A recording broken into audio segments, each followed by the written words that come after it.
Good afternoon, everyone, and welcome to Stock Market Today. My name is Ken Shreve, joined today by Justin Nielsen. On today's show, we'll talk about another up session for the stock market. We had the Fed minutes came out today at 2 p.m. Eastern Time, and lots of good action in individual stocks as well. So before we talk about the market, let me throw it over to my colleague Justin, who's got three stocks to watch. Yeah, we'll take a look at Impinj today in the semiconductor area, also Array and the solar stocks, and look, energy is still fighting a good fight. So we'll take a look at Flex LNG. All right. Well, let's start. I know, Justin, you got a chart of the Nasdaq composite up here. Kind of a low volume pullback to the 50-day moving average. Nasdaq looks like it ended with a gain of about 1% today. Seeing Tesla a big gainer in the Nasdaq 100, actually the top percentage gainer today. And then three tech stocks reporting earnings next week: Workday, CrowdStrike, and Okta. Also among the Nasdaq 100's biggest gainers today. So, how are we feeling about the market here, Justin? Kind of keeping our hopes out for a good year-end rally, and things going pretty well so far. Yeah, well, I mean, you mentioned a lot of stocks that there's still a bottom fishing theme going on right now. So that's certainly one of the things that we would like to see a little bit more of the growth, kind of pick up the pace. But right now, that's just not where the strength is. So you have to kind of play the market you're in, not necessarily the one that you want. But the NASDAQ composite did lead today. It was up almost 1%. So that was pretty strong. Support at the 21-day moving average line yesterday. So that's another plus. Over on the S&P 500, one of the things that is something to watch is that we have that 200-day line looming. So it's nice that the S&P 500 got above this 4,000 level that has been an area of resistance going all the way back to kind of May, June, July. So the fact that we got above that is nice, but we do have that 200-day to look forward to and see how the index handles itself there. All right. Well, let's take a look at maybe the strongest performing index right now. That's the Dow Jones Industrial Average. This index lagged today, only up 0.3%. But boy, this thing has just didn't really have any problem with the 34,000 level after kind of storming above its 200-day moving average, and yeah, getting close to that prior high of just over 34,000. Yeah, so it's right there, and as you mentioned, I mean, the Dow Jones Industrial Average has certainly been one of the strongest indexes. You had Amgen that was helping out with a lot of that early on. Boeing, coming back in the aerospace defense area. So remember, this is a price-weighted index, and it's only 30 stocks, so that can make it a little bit easier to move. But as we also have been noting, there have been a lot of industrial stocks that have been kind of leading the way with better relative strength lines. So it's certainly worth noting. The fact that it lagged today, I mean, it was still up, but look, you can't be up every day. And after you've had such a big move off the bottom, I think you're entitled to a few days off.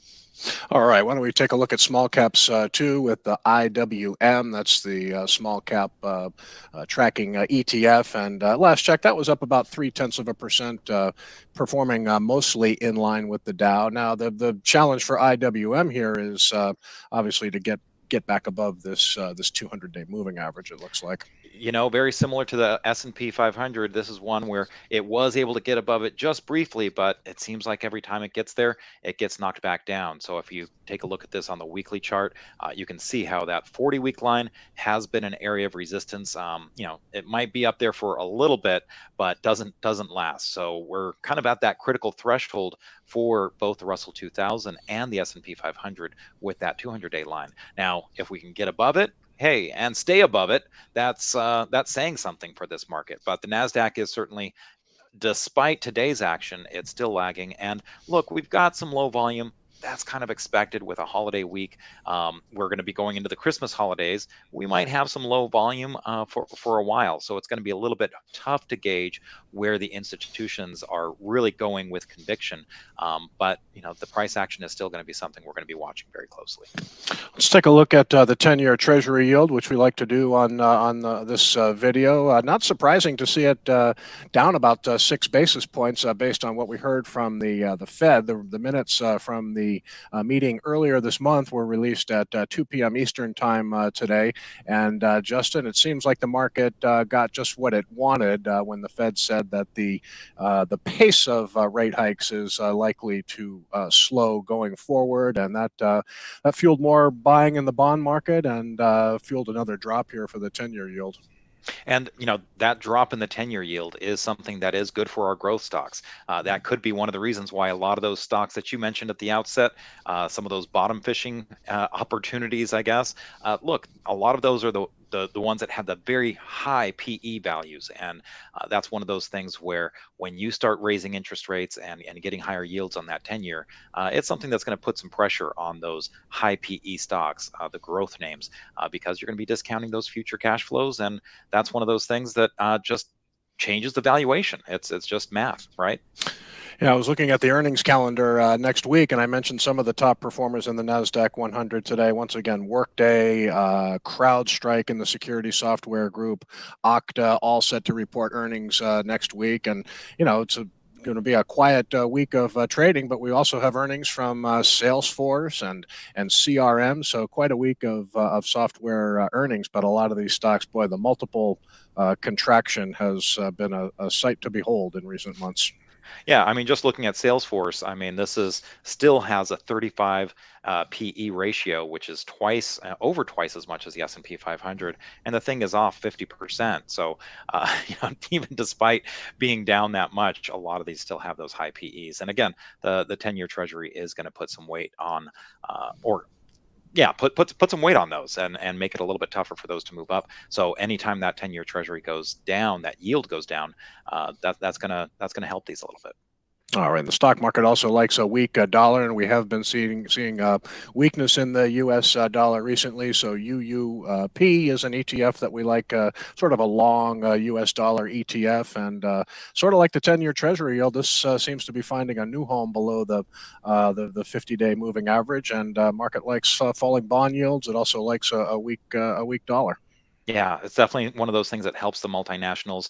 You start seeing their earnings come out, and whenever they have to do those foreign exchange to a strong dollar, it's something that's going to put some pressure on their earnings. So they definitely like to see when that dollar goes down. It makes exporting a little bit easier for them. All right. Well, we are definitely still on a confirmed uptrend when it comes to the major stock indexes, and individual growth stocks, by and large, are acting a lot better. It's still been a mixed bag in terms of stocks breaking out to new highs, but we've seen a fair share of it, and the stocks acting well post breakout. So why don't we start by taking a look at the first name on your list, Impinj. This is all about radio frequency identification, Internet of Things. Ticker PI is the symbol here, and a stock that gapped up above the 100 level recently after reporting really huge earnings numbers.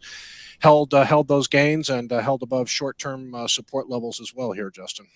Yeah, so I mean, you had a 30% move on that earnings gap up. So I mean, that's pretty incredible. And while it did come down here, and it found support at the 21-day moving average line, and really just kind of tested to the top of that 100 level, and found support. So now it's been acting tight, and you can kind of see this a little bit easier on the weekly chart. You see how it's just really held the bulk of those gains that came from that 30% rise on earnings, and it just didn't really want to give much of that up. So now we've got the stock moving up into new high ground, and this just looks very different from a lot of the semiconductors. Here's the SMH VanEck Semiconductor ETF, which is another index that's butting its head up against that 200-day line. But you go back to Impinj, and this is just something that looks very different. It's above its 50-day, it's above its 200, 10-day. You name it, it's above that moving average. So that certainly helps show strength. And on another note, this is one of the things we like to see, this relative strength line. When that's at new highs, that's something that we find very positive. And as much as volume has been lacking in a lot of stocks, it's coming in there for Impinj. So PI has been seeing it, and that's one of the reasons why it's one of the stocks on our leaderboard product. Yeah, we nibbled with a very small starter position today, just a quarter position, about 2.5% or so. But I'll tell you, it's rare finding stocks with accumulation distribution ratings of A. There really just are not that many of them out there. But Impinj is certainly one of them. There's its accumulation distribution rating, and that's helped by a lot of above average volume price gains in recent weeks. So this one has the look of an emerging leader, and we'll see how things play out. All right, next on our list, obviously solar stocks have been a great pocket of outperformance. Lots of stocks in the group acting well, and Array Technologies, ARRY, a pretty good technical action today, I'd say.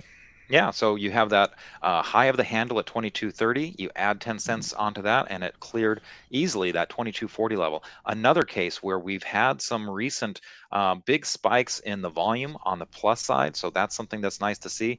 That accumulation distribution at A that you said is rare. Well, hey, here we have another one. I So know, we've got two stocks in a row. No, two maybe stocks not in a so row. rare. And maybe there's a reason why these got picked, right? Now, the one thing you do have to be aware of with some of these solar stocks is, as I roll over this pattern recognition, it tells me that the depth is 42%. That's pretty deep for a base, especially a cup. But it certainly did hold a little bit better in this most recent pullback. This handle was only about 13% deep. So you'd like to see it get a little bit tighter, but that's just something you have to know. We've been talking about this with Enphase, with a lot of these solar stocks. They are setting up, but they also have a higher level of volatility. So you have to make sure you kind of set your stops right with more volatile stocks. If you are going to give them more room, that does mean you're going to have to reduce your risk somewhere. Sometimes that means going in with a lower position size. Yeah, another name in the group that people may not know of, but a name that we've been talking about, SHLS, another stock that has been holding gains very well after a nice earnings report here, and you see a sort of a gap up similar to Impinj, and really we have this on the watch list right now on leaderboard, just to wait for an alternate entry. Don't want to chase it up here around 30, but if it can move sideways, the fact that the stock is showing strength and support after that breakout means that we could see a new entry for Shoals too. So good one for the watch list in the solar group. Yeah, I mean, you can always look at the ETF TAN, which is Invesco Solar. That was below its 200-day line for quite a while, and that's getting above there now, both the 200-day line and the 50-day line. So that's another way that you might be able to play this if you can't handle the individual volatility for the stocks. Yeah, much improved technical picture for TAN as well. All right, well, finally, we did have a good, strong breakout in the natural gas space. I know nat gas prices have been very volatile, up 5% one day, down 10% the next, but I think natural gas had a pretty good day today. So Flex LNG, a company that basically transports liquefied natural gas. This is really a picture-perfect breakout here. Yeah, and so as opposed to that 42% depth on the array technologies for that cup, this has got a much more mild depth of 24%. The base before that was at 30%. So that's kind of going in the right direction, right? Where you've got a base that's a little bit deeper, and then the most current base isn't giving up as much ground. So you can really see that kind of also on the weekly chart. That's some pretty good action to see. Now, of course, as you mentioned, natural gas has been one of those areas of strength this entire year, along with oil. And certainly one of the things that's being looked at is the transportation, especially if Europe is going to be feeling the pinch in terms of their natural gas supplies. It's not easy to transport this stuff. You have to get it really, really cold. We're talking like negative 200 degrees. So there's not very many companies that can transport this well, and Flex LNG happens to be one of them. So when you're talking about transport of liquefied natural gas, this is one that has a good read on that. Earlier today, it was Russian energy giant Gazprom, which threatened to cut deliveries of natural gas through a Ukraine pipeline to Europe. So that again is their supply concerns that are hitting the LNG market, but causing good moves in a lot of stocks in this group. So by and large, Justin, you would agree that the action in individual stocks has improved quite a bit. We had a big moves for oil and gas stocks yesterday, and then they were down sharply today. So their market is still a little whippy, and little rotations here and there, where it's not exactly an easy money to make an easy market to make money, but it seems like the action in individual stocks has definitely improved. Yeah, I think we are seeing better action in the individual stocks. The problem is it's not in the areas that we normally like to play, right? That big tech, the things with the phenomenal earnings. It's in a lot of cyclicals. It's we've been seeing a lot of action in the defensive names, and now industrials coming on a little bit stronger. So it's not where we're typically liking to play, but again, you have to kind of go where the strength is, not necessarily where you want it to be. Exactly. Well said. All right, Justin. Well, thanks very much. Well, tomorrow is Thanksgiving, so the stock market is going to be closed. So, Justin, happy Thanksgiving to you and your family, and to You as well, everyone. Ken. Thank you very much, and everyone watching. Happy Thanksgiving as well. The market will be closed tomorrow, but Friday it will reopen for a half day of trading. So the open will stay the same at 9:30 a.m. Eastern time, but we'll close at 1 o'clock Eastern time. I think I have that right. 10 o'clock on the West Coast. That's right. That'll be Friday, and appreciate y'all watching. And Well, and again, also that means that our SMT will be earlier on that day. So don't be looking for us at the normal time. We're going to be closing. We're going to be doing the SMT when the video, good when point. the That's a market closes. good point. That's going to be Ed and I on Friday. So. That'll do it. So again, thanks for your insight, Justin, and we will see you back here on Friday for a half day of trading. And enjoy Thanksgiving. Thanks very much for watching. We'll see you back here Friday.